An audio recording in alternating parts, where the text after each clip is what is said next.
Bonjour, bienvenue sur jean-pierre-villette.com. J'ai le plaisir de vous présenter un nouveau tutoriel sur les versions EBP Compta 2016, mais qui est également valable pour les versions 2015, 2014, 2013, 2012, donc sur les versions OpenLine, sur l'assistance comptable. Nous allons voir comment reformater vos comptes, donc lorsque vous créez un dossier sur EBP Compta. Eh bien, donc vous n'avez pas par défaut la main sur la longueur des comptes, puisque quand on est dans les informations société, par défaut, tout est à 15.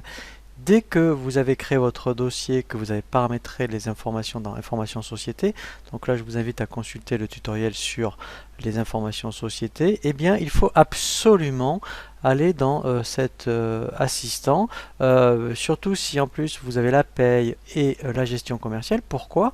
Puisque si vous lancez cette fonction sur la compta et que vous avez lié donc bien sûr vos trois dossiers, automatiquement la longueur que vous allez indiquer en compta va s'appliquer également pour la gestion commerciale mais aussi pour la paie. Pour cela, donc on va dans le menu outils et vous avez ici une option assistance comptable. Donc à ce niveau-là, vous avez l'option reformater les numéros de compte.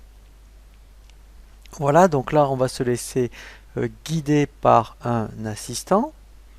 Donc là je fais suivant. Voilà, donc vous voyez que par défaut tout est à 15. Alors il faut faire attention, donc là c'est ce que je vais faire. Là par défaut les comptes généraux c'est tous les comptes de la classe 6 et 7. Sincèrement vous pouvez les mettre à 6. Il n'y a pas de raison d'aller au-delà. Donc là, et puis en plus, je vais compléter à droite par des zéros. C'est-à-dire que si vous créez le 626.1, lui il mettra 626.100. Comme ça, en termes de présentation, c'est beaucoup plus joli. Ensuite, les clients, clients et fournisseurs. Donc là, je vous conseille vraiment de laisser à 15, surtout si vous faites de l'alpha numérique. Donc laissez à 15, comme ça quand vous avez un 411 Dupont ou des choses comme ça, vous avez de la marge.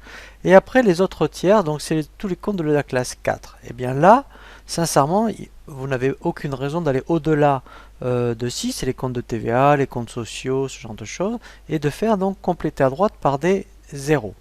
Voilà, donc après c'est une opération, il faut faire attention, irréversible, c'est-à-dire qu'après c'est plus modifiable. Donc normalement, quand vous le faites, après vous le faites en connaissance de cause, et en principe, une fois qu'on lance cet assistant, on n'a aucune raison de revenir dessus. Donc là je fais suivant. Et ensuite, vous voyez, voilà, donc là il va bien lancer donc la procédure. Voilà, donc là, il a terminé le formatage. Et maintenant, si on vérifie eh bien, dans le plan comptable, voilà, donc là, vous voyez maintenant tous mes comptes voilà, sont bien. Voilà, donc là, sauf, voilà, vous voyez, donc là, comme là, je ne les avais pas créés, voilà, j'avais donc laissé 15, mais j'avais pas créé, admettons, de clients ou de fournisseurs, mais il les aurait mis à 15. Voilà, donc ça c'est vraiment très très important de le faire d'ailleurs avant la moindre saisie, surtout si vous avez après la gestion commerciale, avant de faire la moindre facture ou ce genre de choses, il faut absolument donc à lancer cette opération dès que vous avez paramétré les informations société.